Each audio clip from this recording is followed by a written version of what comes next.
শীতটা সেবার বেশ জাঁকিয়ে বসেছে। পলক আর রাতুল দুই চাচাতো ভাই ভার্সিটি বন্ধ পেয়ে সোজা চলে গেছে দাদি বাড়ি, ময়মনসিংহের এক প্রত্যন্ত গ্রামে। উদ্দেশ্য আর কিছুই না, খেজুরের তাজা রস খাওয়া আর নির্ভেজাল গ্রামীণ পরিবেশে কটা দিন কাটানো।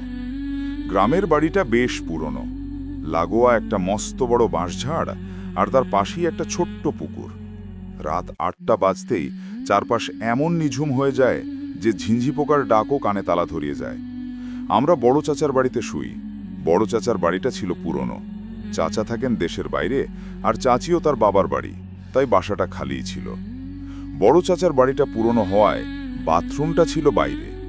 রাতে খাওয়ার পর দাদি বললেন, শোন ভৈরা, রাইত বিরাতে বাথরুমে যাইতে হইলেও একলগে যাবি, কেউ ডাকলে বের হবি না, নিশি ডাক ডাকে। পলক হেসে ফেলেছিল। কি যে বলো দাদি, এই যুগেও নিশি ডাকে নাকি? দাদি গম্ভীর মুখে বললেন, যেইটা কইলাম হেইটা খালি মনে রাখিস, নিশির ডাক বড় সর্বনাশা ডাক। উষ্ণ বিছানায় লেপের তলায় পলক আর রাতুল শুয়ে শুয়ে অনেক রাত পর্যন্ত গল্প করছিল। বাইরে তখন টুপটাপ করে শিশির পড়ার শব্দ আর থেকে থেকে শিয়ালের হুক্কা হুয়া ডাক। কখন যে দুজনেই ঘুমিয়ে পড়েছে খেয়াল নেই।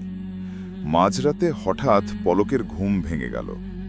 বাইরে ঘুটঘুটে অন্ধকার, ঘন কুয়াশায় জানালাটা ঘোলাটে হয়ে আছে।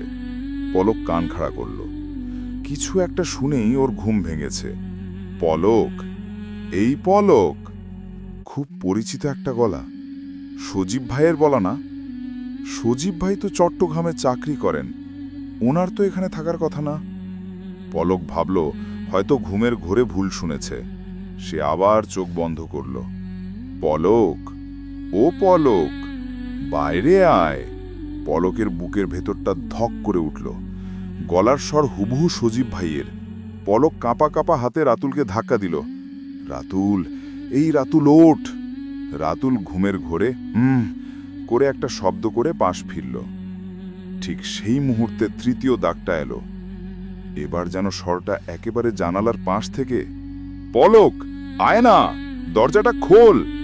এবার আর সজীব ভাইয়ের গলা নয়, এবার স্বরটা হুবহু পলকের মায়ের, যে মা এখন ঢাকায়। পলকের সমস্ত শরীর হিম হয়ে গেল।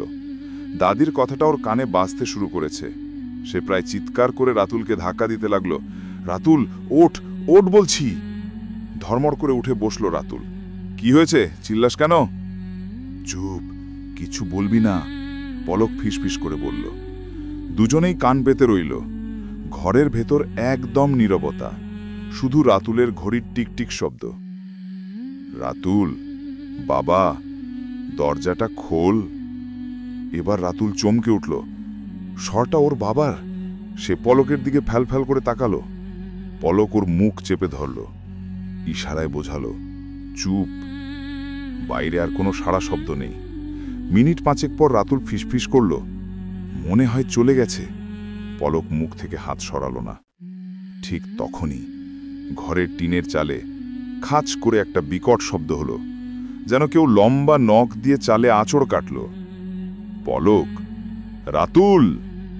এবার আর কোনো পরিচিত গলা নয়, একটা কর্কশ ফ্যাস ফ্যাসে অমানুষিক গলায় দুটো নাম একসঙ্গে ধরে ডাকল, যেন কেউ শত চেষ্টা করেও মানুষের গলা নকল করতে গিয়ে ব্যর্থ হয়েছে। বাইরে ঘন কুয়াশার মধ্যে ছায়া ফেলার মতো কিছু একটা নড়াচড়া করতে লাগলো। বাঁশভাতের ভেতর থেকে খসখস শব্দ আসছিল, যেন কেউ শুকনো পাতার উপর দিয়ে টেনে হিঁচড়ে কিছু একটা নিয়ে যাচ্ছে। পলক আর রাতুল ভয়ে চোখ বন্ধ করে ফেলল। দুজনেই মনে মনে সূরা কালাম পড়া শুরু করল। ডাকটা আবার এলো, দরজা খোল! খুলবি না? গলার স্বরটা এবার কেমন যেন গুঙানির মতো শোনা যাচ্ছে। হঠাৎ সব চুপ, কোনো শব্দ নেই। কিন্তু তার বদলে শুরু হলো আরেক উপদ্রব। ঘরের দরজায় কেউ যেন ধাক্কা দিচ্ছে। ধুম ধুম ধুম! পুরো ঘরটা যেন কেঁপে কেঁপে উঠছে। দরজা খোল, দরজা খোল কইলাম! সেই ফ্যাস ফ্যাসে গলাটা এবার চিৎকারে ফেটে পড়ল। পলক আর রাতুল কাঁপতে কাঁপতে দেখল কাঠের দরজার কপাট দুটো থরথর করে কাঁপছে, যেন বাইরে থেকে কেউ সর্বশক্তি দিয়ে ওটা ভাঙার চেষ্টা করছে। কতক্ষণ এভাবে চলেছিল ওদের মনে নেই। এক সময় ধাক্কাধাক্কি আর চিৎকার দুটোই কমে এলো। শুধু একটা চাপা গোঙানির মতো শব্দ ঘরের চারপাশে ঘুরপাক খেতে লাগল। বাইরে চাঁদের আলোয় দরজার নিচে এক ছায়া এপাশ থেকে ওপাশ হাঁটছে। হঠাৎ ছায়াটা দরজার সামনে দাঁড়িয়ে একটা ভয়ঙ্কর চিৎকার করে, এক তীক্ষ্ণ ভয়ানক চিৎকার যা শুনে পলক আর রাতুল দুজনেই সেন্সলেস হয়ে যায়। পরদিন ওদের জ্ঞান ফিরল ভোরে। দূরে ভেসে আসছে ফজরের আজান। দুজনে ধড়পড় করে উঠে বসল। ভোরের আলোয় ঘরটা স্পষ্ট দেখা যাচ্ছে, সবকিছু স্বাভাবিক। ওরা ভয়ে ভয়ে দরজা খুলল। বাইরের দৃশ্য দেখে ওরা শিউরে উঠল। উঠোনের নরম মাটির ওপর ঠিক ওদের ঘরের দরজার সামনে অসংখ্য বড় বড় পায়ের ছাপ, কিন্তু সেগুলো কোনো মানুষের পায়ের ছাপ নয়। ছাপগুলো অদ্ভুত, ঠিক যেন কোনো বিশাল বকের পায়ের ছাপ, কিন্তু আঙুলগুলো অস্বাভাবিক লম্বা আর বাঁকানো। আর ছাপগুলো বাড়ির দিক থেকে নয়, বাঁশবাগান থেকে এসে ঠিক ওদের দরজার সামনে শেষ হয়েছে। পরদিন প্রচণ্ড জ্বর এলো রাতুল আর পলকের। গায়ে কাঁপুনি দিয়ে জ্বর। দুজনেই কেমন যেন ফ্যালফ্যাল করে তাকাচ্ছিল। সারা রাতের আতঙ্কের ছাপ তখনও মুখে স্পষ্ট। দাদি সকালে ওদের দেখতে আসতেই তারা আর চেপে রাখতে পারল না। এক এক করে সব খুলে বলল কাল রাতের ঘটনা। সেই অদ্ভুত পরিচিত গলার ডাক, দরজায় ধাক্কা, আর সেই অমানসিক গোঙানি।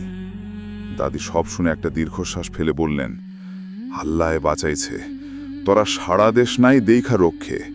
নিশি একবার ডাকলে সহজে ফেরে না। বিকেলেই শরীরে জ্বর নিয়ে পলক আর রাতুল তল্প তল্প গুটিয়ে ঢাকার বাস ধরল। গ্রামের তাজা খেজুরের রস খাওয়ার শখটা যে এভাবে এক ভয়ঙ্কর রাতের জীবন্ত দুঃস্বপ্নে পরিণত হবে তা ওরা কসমিন কালে ভাবেনি।